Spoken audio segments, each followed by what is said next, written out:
বিসমিল্লাহির রহমানির রহিম। আসসালামু আলাইকুম। আমাদের বিএনপি জাতীয়তাবাদী দল জনগণের দল, আমাকে শহীদ প্রেসিডেন্ট রাষ্ট্রপতি জিয়া রহমান সাহেবের দল, আমাকে দেশনেত্রী বেগম খালেদা জিয়ার দল, আমাকে লিডার জনাব তারেক রহমান সাহেবের দল। কারণ এই জাতীয়তাবাদী দল বিএনপির জন্য হাজারো হাজারো মানুষ মারা গেছে।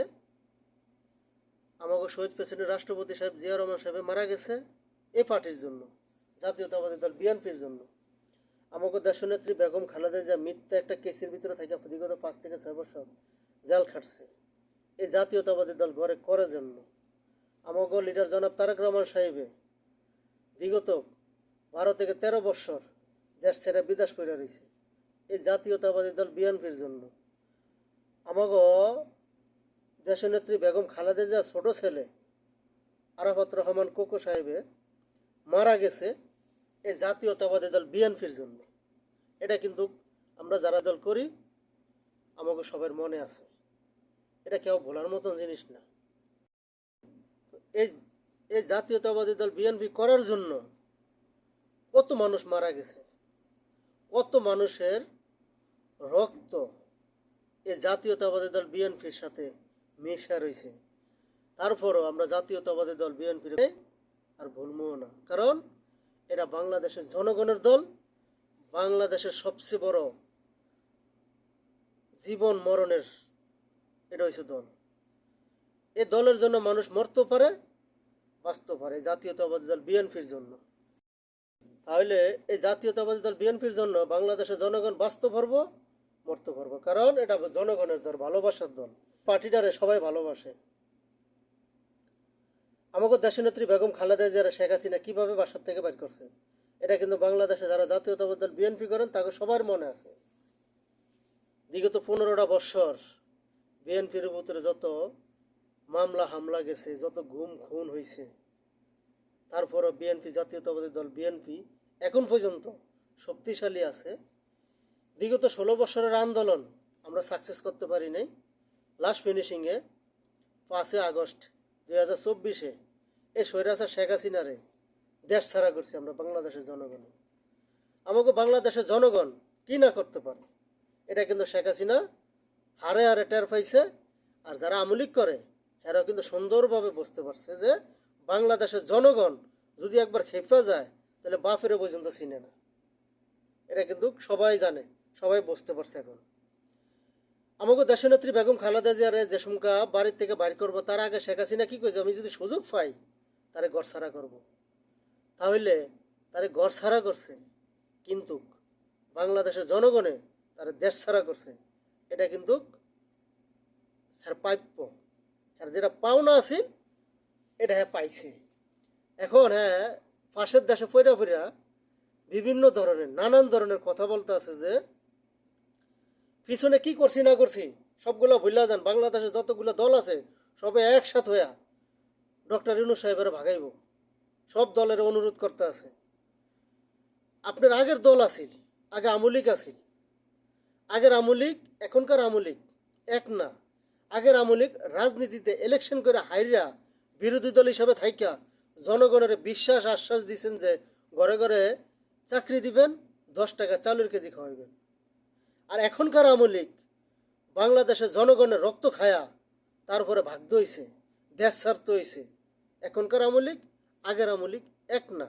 এখনকার আমলিক কোন হিসাবে, কোন মুখে, কিভাবে বাংলাদেশের জনগণের কাছে আপনি ভোট চাইতে যাইব, আপনি কিভাবে ভোট চাইতে যাইবেন, বাংলাদেশের জনগণের কাছে কি আশ্বাস দিবেন? বাংলাদেশের জনগণের এই আমলিকে কি আশ্বাস দিব?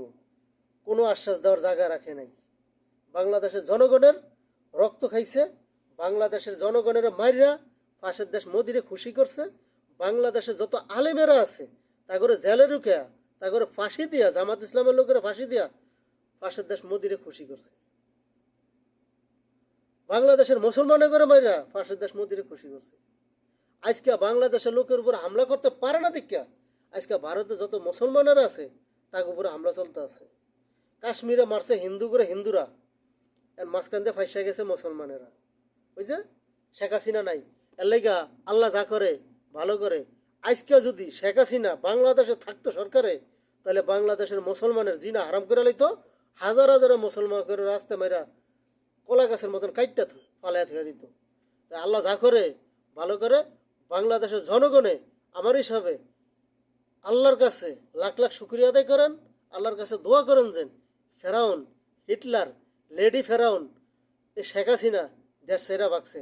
এমন ফেরাউন যে বাংলাদেশে যার কখনো জন্ম না হয়, এমন ফেরাউন যে বাংলাদেশের মাটিতে কখনো যে জন্ম না হয়, এমন বড় রাবান, ইন্ডিয়ারা হিন্দুরা রাবান কয়, এমন যে একটা ডাইনি বাংলাদেশের ভিতর কখনো জন্ম যে না হইতে পারে, এটা বাংলাদেশের জনগণের কাছে অনুরোধ, বাংলাদেশের সরকারের কাছে অনুরোধ।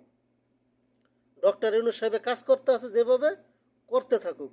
ভোট আইজ হোক কাইল হোক, একদিন একদিন হবে ইনশাল্লাহ। বাংলাদেশের জাতীয়তাবাদী দল বিএনপি যারা করেন, আপনারা একটু ধৈর্য ধরেন। বিগত 16 বছর আপনারা ধৈর্য ধরছেন, একটা দুইটা বছর ধৈর্য ধরেন দয়া করে। ডক্টর ইউনূস সাহেব আমাকে দেশের ক্ষতি করব না, আমাকে দেশের ভালোই করব। এ ক্ষতি করে নাই এখন পর্যন্ত। এর কোনো খারাপ রাস্তা বাংলাদেশের জনগণ দেখে নাই। মালের দাম কমবো বাড়বো, এটা দুনিয়ার বিশ্বতে এমন। একলা আমাকে বাংলাদেশে মালের দাম বাড়ে না, সব দেশে মালের দাম বাড়ে। তাই বাংলাদেশের জনগণের কাছে একটু অনুরোধ, যারা সিনিয়র লিডাররা আছে তারা দুঃখ বুঝবো না, কারণ তারা বৈশা বৈশা ঘরে জেলে মুরগি রান্না পাইছে।